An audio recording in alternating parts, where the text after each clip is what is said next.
Planeti Nibiru. A ekziston? Çfarë është Nibiru? Ne nuk ishim në dieni të një planeti, por duke filluar që nga momenti që studionte plakat sumere Zakaria Sitchin, filluam që të kërkonim nëse ekziston një planet tjetër që përshkon ose atmosferën pranë Tokës ose që gjendet në afërsi të planetit Tokë. Dikush e quan planeti X dhe studiuesit këtë e kanë marrë shumë seriozisht. Por unë duhet të kthehem mbrapsht në kohë, atëherë kur Zakaria Sitchin bënte deklaratat e tij të forta. Zakaria Sitchin ishte një studiues që njihte gjuhën sumere, pra njihte plakat ku ishin shkruar gjithë historia e njerëzimit dhe plakat sumere. Për ata që nuk janë të informuar, në plakat sumere tregohet vërtet historia e njerëzimit. Tani, kush janë Anunnakët? Sepse ka disa keqkuptime, disa mendojnë që Anunnakët mund të jenë disa alien me trup ngjyrë gri ose të shkurtër dhe me kokë të madhe. Jo. Për Zakaria Sitchin, ashtu si thotë ai thoshte, unë atë çka kam lexuar në përpllaka, atë ju konfirmoj. Pra, ato çka shkruhet në përpllaka, që i ka shkruar vetë ata që krijuan njeriu, kështu thoshte, unë ju tregoj. Dhe çfarë shkruhet në përpllaka? Në plakat sumere shkruhet që njeriu është modifikuar, sepse fillimisht njeriu ishte majmun. Dhe ata, pra Anunnakët, kur ju afruan Tokës, sepse tregohet që ky planet, pra planeti X ose Nibiru, si e quanin Anunnakët, i afrohet Tokës njëherë në 3600 vite. Pra, ata e kanë vizituar me qindra herë, jo një herë, Tokën. Dhe disa shkrime që janë aty tregojnë se si modifikuan njeriun. Pra, si modifikuan majmunin, morën majmunin, e modifikuan genetikisht dhe krijuan njeriun, krijuan Homo sapiens. Por përpara se të krijohesh Homo sapiens, ne i kemi faktet, sepse u krijua ose u modifikua gjatë kohës dhe dolën dhe specie të tjera, si për shembull edhe Neandertal. Dhe Neandertali që jetoi në këtë planet nuk ekziston më, sepse u modifikua. Pra, modifikimi që u bë nga majmun, pastaj u bë në biped, pra bipede, si quhet në shqip, që este me dy këmbë, pastaj në Neandertal dhe pastaj në Homo erectus. Pra, ne i kemi këto fakte, sepse i kemi mësuar. Mirë po, dikush nga ju do thotë, po mirë, ç'na duhen e këto? Normal, ne duhet të kuptojmë se kush jemi, nga vim dhe ku shkojmë. Kështu që janë informacione tepër të rëndësishme.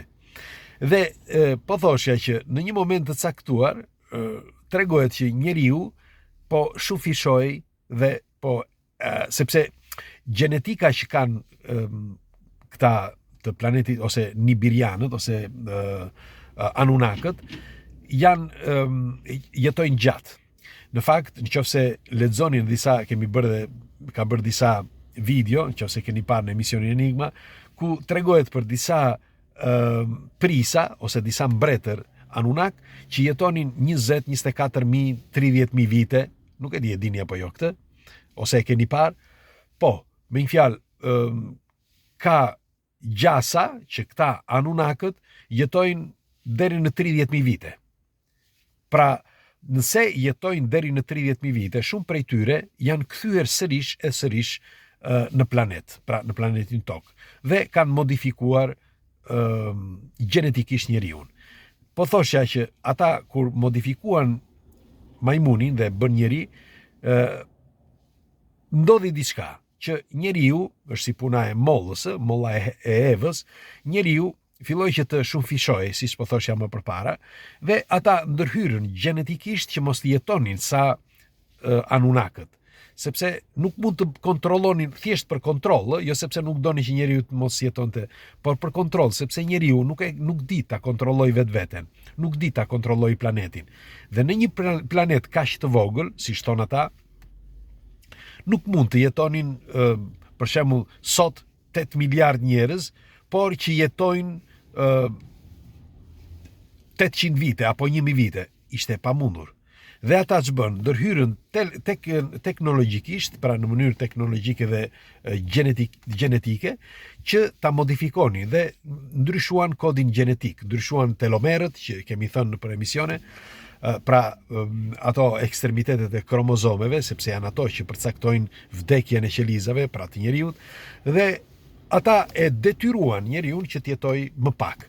Tani, çfarë thoshte Zakaria Sitchin? Ai thoshte, sepse kjo është gjëja më e rëndësishme që duhet të flasim për këto argumenta. Zakaria Sitchin thoshte që atë çka kam lexuar në përpllaka, atë them. Pra nuk po shpik gjëra të tjera. E masakruan kur ai ishte gjallë. E masakruan sepse njerëzit janë të tillë. Me fjalë, ne jemi shkencëtarë, ne kemi bërë çdo gjë. Do t'i them diçka tepër të rëndësishme. Dje ne bëm një video për sa i përket hapësirës. Dhe pati shumë reagime, nëse keni vënë re. Nëse njeriu ka shkuar në hapësirë ose jo, nëse ka shkuar në hën ose jo. Si është e mundur? E përsëris edhe njerë sepse është tepër e rëndësishme, si është e mundur që ne themi që në hapësirë kemi shkuar dhe ka detrite ose mbetje të anijeve kozmike apo çfarë do gjë që kemi kaluar orbitën, por ne nuk kemi bërë asnjë foto. Një foto të këtyre mbetjeve që janë në hapësirë. Mire, do t'ju them diçka tjetër. Dje, krejt rastësisht, pash një intervistë të Kristoforetit, që është Samantha Kristoforeti, ajo italiane që thotë që ka shkuar në orbit. Dëgjoni se çfarë thot ajo. Është vërtet për t'u ardhur keq. Dëgjoni. Kur e pyeti ky Alberto Angela, i tha prezantuesi, i tha çfarë na duhet ne për të shkuar në hën. Për të shkuar në hën, tha, nuk mund të shkohet kështu, tha. Duhet një raket shumë e fortë, sepse forca e raketës duhet që ta shkëpus me shpejtësi anijen të shkoj në distanca të mëdha me shtytje fillestare, sepse ky është teknologji, ky është zhvillimi që ne kemi. Pra kjo është teknologjia që kemi. Vetëm me shtytse, pra me energji shtytse, s'kemi tjetër. Dhe me këto teknika që kemi sot, ne na duhet një shtytje kaq e madhe që të dalim jashtë orbite, thot ajo. Tani, tjetra është që ajo thot që nuk është njësoj, thot, sikur të shkojmë në stacionin internacional ISS, që është 400 kilometra lartë. Më falni, është 400 kilometra.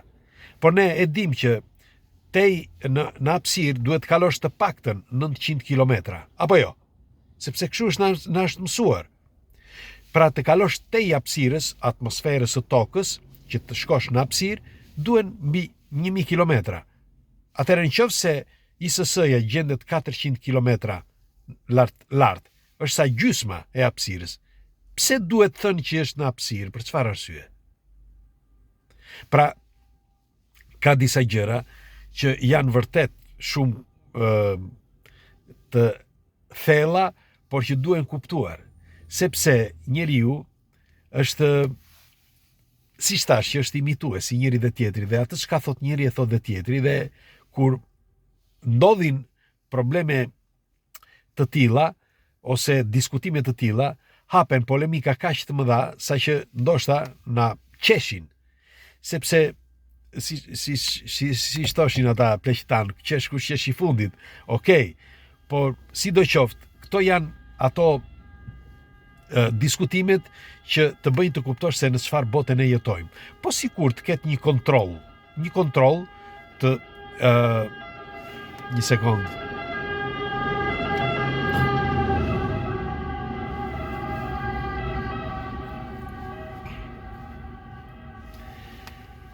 Po sikur të ketë një kontroll, po thosha, një kontroll për njerëzimin, që të kontrolloj njeriun që si në një stall, sikur të jetë një kontroll i tillë, dhe mos të lejoj ty apo mos na lejoj neve që të kuptojmë botën që na rrethon.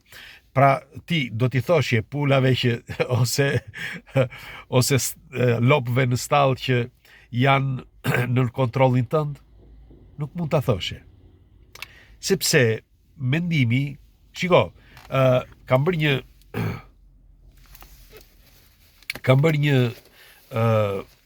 një video para disa kohësh me profesor Matteo Martini, që është profesor i fizikës kuantike. Dhe profesor Matteo Martini thot diçka tepër të rëndësishme. Thot, kur i bëj intervistin, i them, çfarë mendimi ke për nëse ekziston jeta jashtëtoksore? Dhe ai gjën e parë që thot, nuk mund të përgjigjem këtë fike telekamerën, thot, sepse nuk mundem, thot, sepse është tepër ne nëse shkenca nuk pranon ekzistencën e jashtëtoksorëve, unë nuk mund të lë një intervistë. Ç'do të thotë kjo? Pra ti kur më ndalon mendimin, ose më mirë halucinacionin, sepse nga këtu lind iden, ti më ke mbyllur edhe bllokuar çdo gjë. Pra nga momenti që unë them po sikur, nga ai moment ti më ke shkatëruar, sepse nuk më lejon. Ti më thua jo, nuk ekziston. Është njësoj sikur të mbash një në burg gjithë kohën dhe të thuash që nuk ekziston asgjë aty jashtë, ky është vendi më i mirë, është vendi më i bukur, më fantastik. Dhe ti je entuziast, jeton aty. Pra nuk të vin mendimi që ti të shkosh diku dhe të mendosh që të shkosh diku tjetër. E njëjta gjë ndodh dhe në këtë planet. Mendon dikush, nuk është se mendoj unë, po thash po sikur, sepse ka disa që mendojnë pikërisht këtë. Megjithatë, unë do dëshiroja edhe një komentin tuaj, një mendimin tuaj, pres komentet tuaja, kush është rastisht, do t'i lutesha, le t'i bëj like faqes, nuk kushton asgjë dhe të shihemi sërish. Kalofshi bukur.